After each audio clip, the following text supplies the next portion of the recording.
탄핵이라는 무거운 단어가 일상처럼 자주 들립니다. 어제 헌정사상 최초로 현직 판사가 국회로부터 탄핵을 당했죠.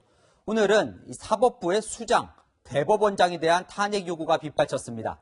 정치권뿐만 아니라 법조계에서도 나왔는데요. 김명수 대법원장이 사법부를 정치 소용돌이에 휘말리도록 내팽겨쳐 치욕과 자괴감을 안겼다며 사법연수원 17기 법조인 140여 명이 대법원장 탄핵 요구 성명을 냈습니다.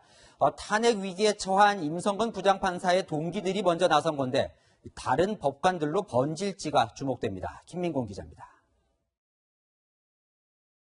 오늘 오후 임성근 부장판사의 동기인 사법연수원 17기 법조인 140여 명이 임 부장판사에 대한 탄핵 시도를 규탄하는 성명을 냈습니다. 이들은 여권이 탄핵을 추진하는 것은 최근 나온 몇몇 판결에 불만을 품고 판사를 겁박해 사법부를 길들이려는 것이라고 주장했습니다. 탄핵되어야 할 사람은 임 부장판사가 아닌 김명수 대법원장이라고도 했습니다. 정치권 눈치 보기에 급급해 소속 법관이 정치적 탄핵의 소용돌이에 휘말리게 했다는 겁니다. 거기다 임 판사와의 대화 내용을 부인하고 변명으로 일관해 법원의 권위를 실추시켰다고 했습니다.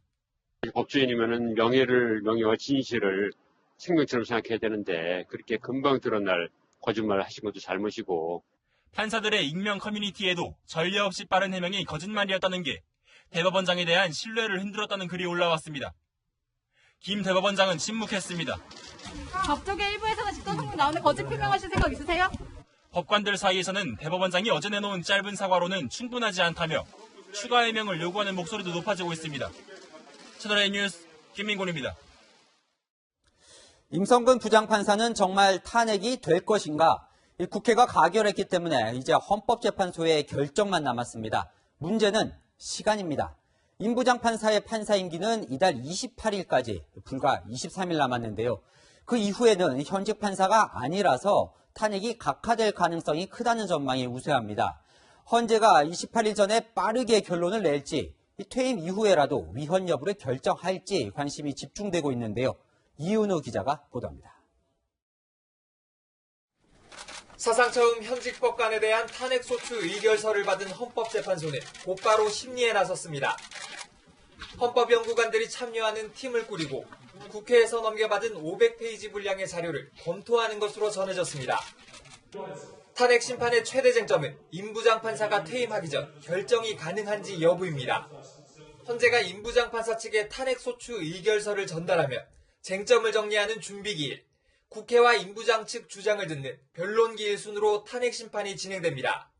박근혜 전 대통령은 탄핵소추안이 접수된 지 25일이 지나서야 첫 변론기일이 열렸고 결론은 3달 뒤에 나왔습니다. 전례에 비춰보면 임 부장판사가 퇴임하는 28일 이전에 모든 절차가 끝나기 힘든 상황입니다. 탄핵 대상인 공무원 신분에서 벗어날 경우 요건을 갖추지 못했다는 이유로 헌재가 각하 결정을 내릴 수밖에 없다는 전망이 나오는 이유입니다. 하지만 퇴임하더라도 각하 결정을 하지 않고 탄핵 여부를 판단할 수 있다는 의견도 나옵니다. 소외이익 내지는 권리고익이 없다 하더라도 원한 판단으로 들어간다. 이런 경우들이 가끔 있습니다. 이게 옳다라고 기준을 세우는 의미. 탄핵 심판은 전체 헌법재판관 9명 중 6명 이상 찬성으로 결정되는데 현재 재판관 9명 가운데 6명이 문재인 대통령과 김명수 대법원장 등의 추천으로 임명됐습니다. 이런 상황을 감안하면 헌재가 심리에 속도를 낼 수 있다는 관측도 나옵니다. 채널A 뉴스 이은우입니다. 피노키오, 거짓의 명수, 무법원장. 국민의힘은 김명수 대법원장을 이렇게 부르며 대법원을 찾아가 사퇴하라고 연좌농성을 벌였습니다. 반면 민주당은 난폭 운전자, 인성도 인격도 탄핵감이라며 임성근 부장판사를 비판하며 대법원장을 옹호했습니다. 김민지 기자입니다. 우리가 못 들어가는 이유가 뭐예요? 대법원장을 만나야죠. 대법원장 당사자를. 김명수 대법원장을 만나겠다며 대법원을 찾아간 국민의힘 의원들이 현관에서 저지당했습니다. 쇠사슬로 잠겨있던 현관문은 20여 분간 연좌농성을 벌인 후 열렸지만 김 대법원장 사무실 앞에서 또다시 대치하는 등 우여곡절 끝에 김 대법원장을 만났습니다. 대법원장으로 자격이 없다. 용단을 내려라. 물러날 의사가 없다는 듯이 답변을 했죠. 국민의힘은 김 대법원장의 출근 시간에 맞춰 대법원 앞 릴레이 1인 시위도 시작했습니다. 김종인 비상대책위원장은 긴급 기자회견을 열고 김 대법원장을 거짓말쟁이 피노키오라고 표현하며 자진 사퇴하라고 요구했습니다. 사법 최종 판결자인 대법원장이 거짓의 명수라는 것은 국가재앙이자 미래에 대해서 참으로 부끄러운 일입니다. 탄핵안을 추진하는 건 거대 여당의 반대로 국회 통과 가능성이 낮아 사퇴 쪽으로 방향을 선회한 겁니다. 더불어민주당은 임성근 판사 탄핵의 정당성을 강조하며 김 대법원장을 감쌌습니다. 야당은 사법부 길들이기라고 비난하지만 난폭 운전자 처벌을 운전자 길들이기라고 말하는 사람은 없습니다.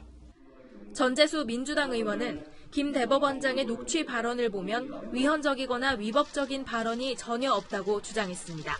채널A 뉴스 김민지입니다.